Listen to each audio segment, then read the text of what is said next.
Don't doubt that I can't sing anymore. This isn't the situation of the singer who's lost his voice. For decades, Bon Jovi's voice was one of the most recognizable sounds in rock history. Powerful, emotional, and unmistakable.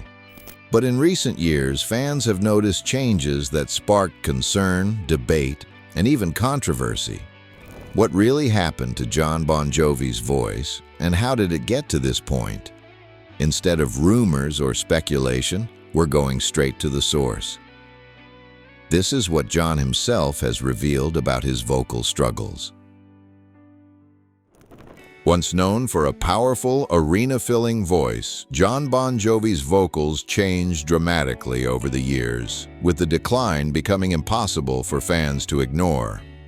As the criticism grew louder, Jon finally addressed what was happening behind the scenes and why performing wasn't as easy as it once was.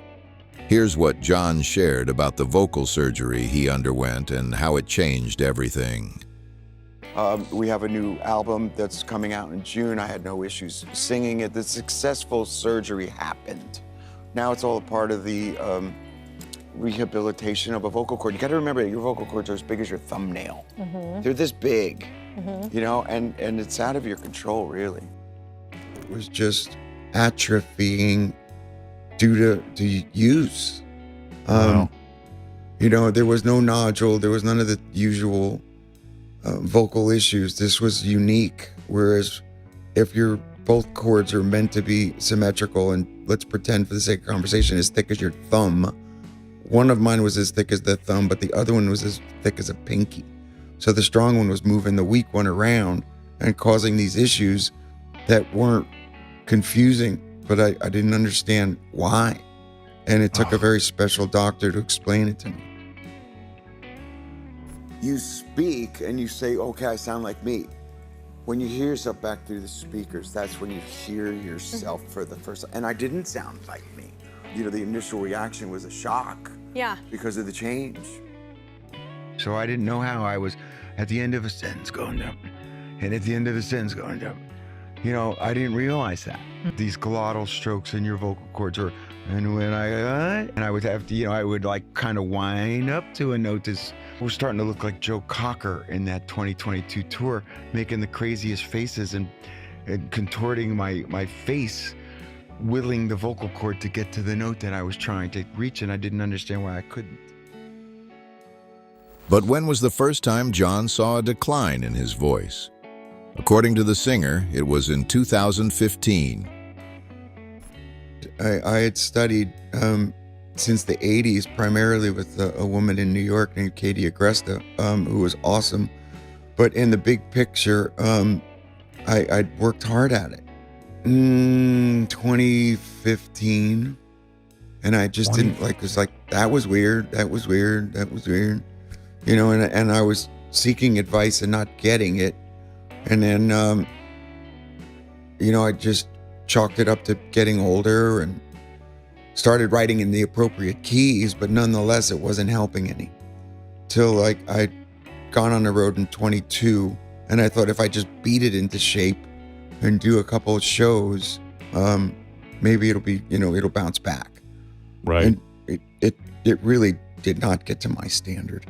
And that's when Obie O'Brien found me the surgeon, Robert Sadeloff in Philadelphia. I wasn't scared. I was excited because look, God forbid I don't tour again. I've had an incredible career. The band have had incredible memories, and that's okay. You know, I mean, we have a hit record now. No, they cut me right in the front, and they put in a Gore-Tex implant outside of the cords on what is called the vocal folds, which are the muscles that make your cords close. And hopefully, like a set of weights, if you were pumping on, you know, two dumbbells, one simultaneously with the other, it builds them up simultaneously, therefore strengthening the weak one. And with the help of this implant, they'll be able to close properly. Even consulting with several doctors along the way, I settled upon this surgery, which is not common, and made the decision that it was worth doing because it is my desire to reach for excellence at all times. Don't doubt that I can't sing anymore. This isn't the situation of the singer who's lost his voice. But during this recovery, my goal is to do 2.5 hours a night, 4 nights a week. And, you know, I am not going to go out there and give less than 110%. I could talk the day after the surgery. I just sounded like the Godfather. It takes some retraining of the mind and the body and then the spirit, and you just have to be patient.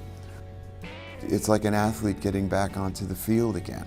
Until you're out there during the game, one will never know if it's going to hold up. I wish that there was a light switch, but like anything else, hard work is what pays the bills. After decades of commanding arenas with one of rock's most recognizable voices, Jon Bon Jovi was suddenly forced into silence. Years of strain and non-stop touring had taken their toll, leading to serious vocal issues that could no longer be ignored. The solution was risky and life-changing, vocal cord surgery with no guarantee that his voice or career would ever be the same again. The operation was only the beginning. What followed was months of strict vocal rest, intense therapy, and a complete reevaluation of how he sings. Now, after this long and uncertain road, Jon Bon Jovi is preparing to return to the stage. This tour is more than a series of concerts. It is proof of survival, adaptation, and resilience. Each show will stand as a testament to an artist who refused to let surgery be the final chapter of his story. Instead, it marks the beginning of a new era, one where every song, every note carries the weight of everything he fought to regain.